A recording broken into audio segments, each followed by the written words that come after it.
So, if you watched my review for the first episode of The Mandalorian last week, you will know that I was not a fan at all. I thought episode 1 was pretty bad, and so I'm really happy to say that episode 2 is a huge improvement. However, it wasn't without its faults, and we will get to them, but I did really enjoy this episode. I thought it had a lot of creativity in some of its designs, there was some great action, and most importantly, it moved the main narrative along nicely. Now, there are going to be some spoilers in this review, so you have been warned. So, I was initially very apprehensive with the way this episode started, because if you guys know me at all, you'll know just how much I can't stand seeing Tatooine. And of course, where do we start and go back to? Yeah. Anyway, Din flies to the Tatooine junkyard lady, whose name I can never remember, but she's in every goddamn season, and he basically says, hey, I need a part for an IG droid, and she says, well, you're not going to get one because they are out of date, so she sells him her R5 astromech instead, to which he reluctantly agrees. Now, this initial part of the episode was the exact reason I was so frustrated with episode 1.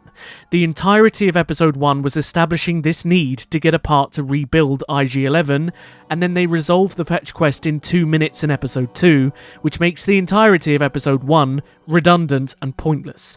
So they kind of put themselves in this awkward position where they had to completely forego the fetch quest they set up in the first episode to tell the actual story, or they had to go along with it, and therefore we have this filler that really gets us nowhere. But generally, yes, I'm glad they decided to go with the former, and they decided to put that out of sight, out of mind straight away, though I have no doubt they're going to pick up that plotline again sometime later. But from here on, Din takes Baby Yoda and flies to Mandalore, and I loved some of the shots, some of these grander shots of the planet. I thought they looked really good, and Din then lands the N1 onto the surface, and he sends out his droid to go and take some air samples. The droid goes out, it gets very eerie, and of course, the signal on the ship's monitor disappears, which forces Din to get out and go and find him. Now here I was thinking to myself, what was the point of getting this droid to get air samples if you could go out and get them yourself, but whatever. We then have this section where Din walks slowly towards the cave, and then he walks slowly through the cave, and then he walks slowly when he looks over Mandalore, but he's attacked by these monsters, and I thought their designs were really good. They came across as these like predators mixed with the monsters from Time Machine, and they all gang up on him, and he's basically forced to use almost everything in his arsenal to take them out. Now, I am a little bit confused why Din is still struggling so much to use the Darksaber after all of this time. I do understand the concept of it being heavy from Star Wars Rebels, and hopefully he sort of progressively gets better as Bo-Katan maybe teaches him how to use it, but I thought maybe he'd be a little bit better with it by now. But either way, he takes out all of these monsters, he then returns back to the ship to get Grogu, and here is where, probably for me, the biggest glaring issue of the episode is. There is maybe a minute or two where we walk towards this cave slowly and it's really eerie, then we walk through the cave and it's really slow and dark and eerie, and then we walk to the edge of the cave and we see Mandalore and it's dark and eerie, and it allows us to take in the depravity and the calamity of what's happened to Mandalore. And when this happened the first time, you know, I enjoyed it, it made sense. And then they do it again with Grogu. And we have another really slow shot of them moving towards the cave, through the cave, and then to Mandalore, and then they do it again later in the show, and I just thought, why do we need to do this 3 times? What was the purpose? I completely understand doing it for Din Djarin because he's never seen this planet before, and this show is about him, but to do it 3 times over just felt like padding for time.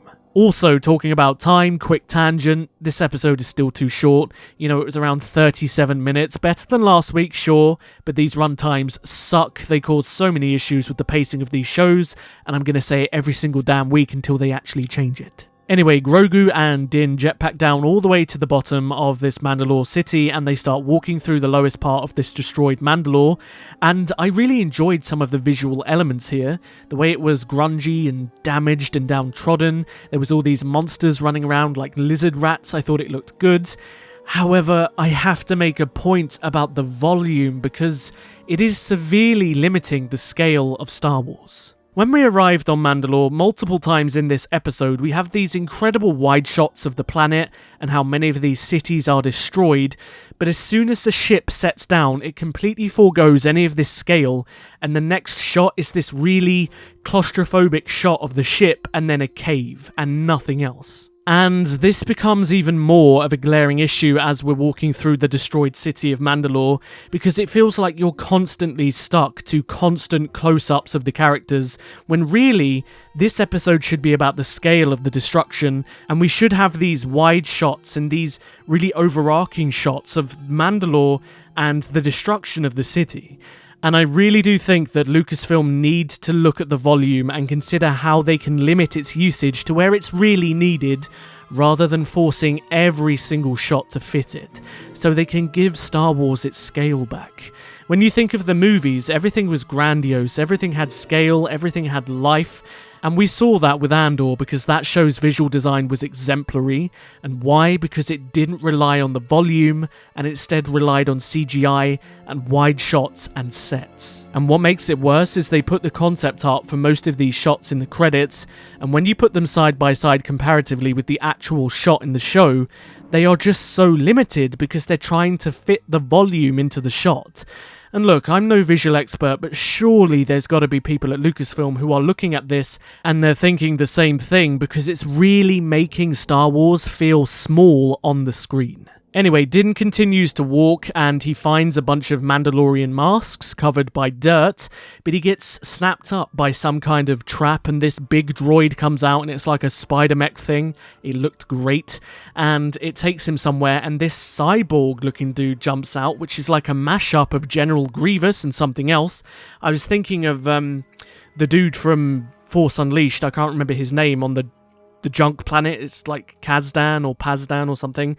But anyway, he gave me that kind of vibe, and he puts him in this cage and he begins to drain his blood while Grogu is just watching, and I thought this whole sequence of the episode looked brilliant visually, and I was really, really impressed by the design of the monster and his mech, so just overall, the visuals of this scenario were top-notch. And then Grogu gets in his little hover chair, he flies out, he force pushes one of the monsters from earlier out of the way, he gets back in the starfighter, and the droid flies them to the nearby planet where Bo-Katan resides. Now, there might be a little issue here with the way travelling and distance works in Star Wars.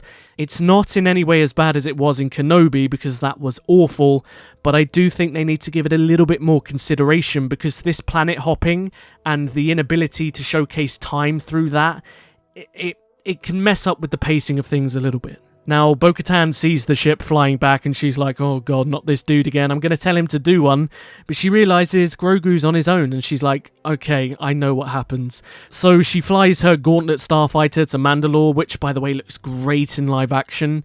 I will give them that. I adored the flapping of the wings in the wind. It's little details like that you can really pull out, and it just makes things feel alive. And then also the shot of Mandalore as she's flying over looks great as well. And then instantly we land next to the cave just like earlier. And all of that scale, all of that grandiose Star Wars feel just disappears because of the volume. And now it feels claustrophobic again. Then the first few minutes of this episode just kind of repeat itself again. We get Bo-Katan, slow walk to the cave, slow walk through the cave, then a slow walk over to the cliff that looks over Mandalore City. Then she jumps down and she has this nice little discussion with Grogu about the Mandalorians, which was, a nice touch to give to Bo-Katan. I do think the character's a little bit awkward though, because if I remember rightly, she was part of Death Watch and she literally overthrew her sister. So some of the stuff she says about honor and being royalty just don't make sense to me, because she's a huge hypocrite if that's the case. But she also speaks about the Jedi and how she got on with some of the Jedi. Again, more world building in general.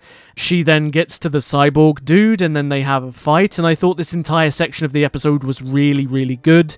She picks up the Darksaber. She goes ham on this guy, really showing us how a Mandalorian should be wielding it. However, the eyeball is apparently separate to the cyborg body, and it jumps out into a ball and rolls over to the big mech and activates this spider droid thing. And once again, she ignites the Darksaber and there's another battle. I thought the entire sequence looked great, it sounded great, the action was fun, it was a good part of the episode. Then we have this small moment where she rescues Din and they're talking about some Mandalorian traditions that he's never heard of. And then Bo-Katan takes him to the waters. There's a lot of exposition as they are walking to this area of Mandalore. And again, the volume just really limits the scale of the tragedy and the absolute chaotic destruction that's occurred on this planet, because it's just close-up shots of them walking through it. Man, the volume is a blessing and a curse to television, because it really does limit how things look. As they walk to the waters, Bo-Katan gives a little bit of Mandalorian lore exposition. However, I'm really not keen on what they're doing, because I loved Mandalorian lore in Legends, and they are changing it for no bloody reason. Din then takes off his jetpack and some elements of his armor, and he gets in the water and he starts reciting the code. But he is instantly sunk to the bottom of the water, because, I don't know, I assume it's because of the heaviness of his armor, and so Bo jumps in using her jetpack as propulsion, and she flies all the way down to the bottom, grabs him, but as she is coming up, she sees a mythosaur alive in the water. Now, I love this idea, and I also don't love this idea. The kid in me has always wanted to see a mythosaur, because we've never seen one, not even really in the expanded universe, and to see it in live action of all things was great. I thought it looked awesome, and it was only a little shot too. They were teasing it, and part of me was just like a giddy child. But there was the logical side of me thinking, this is an ancient mythological creature that is supposedly extinct, that hasn't been seen, and there is one in this iconic landmark alive just a few meters down. So I'm kind of torn with it. But she then flies him back up, and you can see the shock on her face. I mean, she was not expecting to see that thing. And then the episode ends with kind of a cliffhanger. So, like I said, the episode was a huge improvement over the first one. I have seen some complaints online about how dark it was, but I personally didn't have that problem. I think it was meant to be dark because it was a literal mine. But, yeah, we got some character development, we moved the main narrative forward, even if it was slowly, and we got some good action, and I'm really happy they skipped the fetch quest part of the story, and we really got to Dim's redemption straight away. Because I'm hoping in the next few episodes it is Din slowly coming to realise that he doesn't need redeeming, that this obsession over this cult and his indoctrination is something that he needs to move past as a character, and getting this segment over and done with early in the season should give them some more time to actually delve into that. I do have a question for you guys that watched this episode though. Do you think having a mythosaur in the show is actually a good thing for the lore? Like I said, I'm a bit split because part of me is really giddy just to see one in live action, but another part is really confused because it's like, I don't know, it's like finding a dinosaur 10 meters down in your local lake. Like, it just seems a bit silly to me. But anyway, I really hope you guys enjoyed the review. It's nice to be a bit more positive this week. And if you did enjoy it, don't forget to hit the like button because it helps me out a great deal. And if you haven't, perhaps consider subscribing to join the biggest growing Knights of the Old Republic community on YouTube. I'll see you guys in the next video. But until then, may the Force be with you. Always.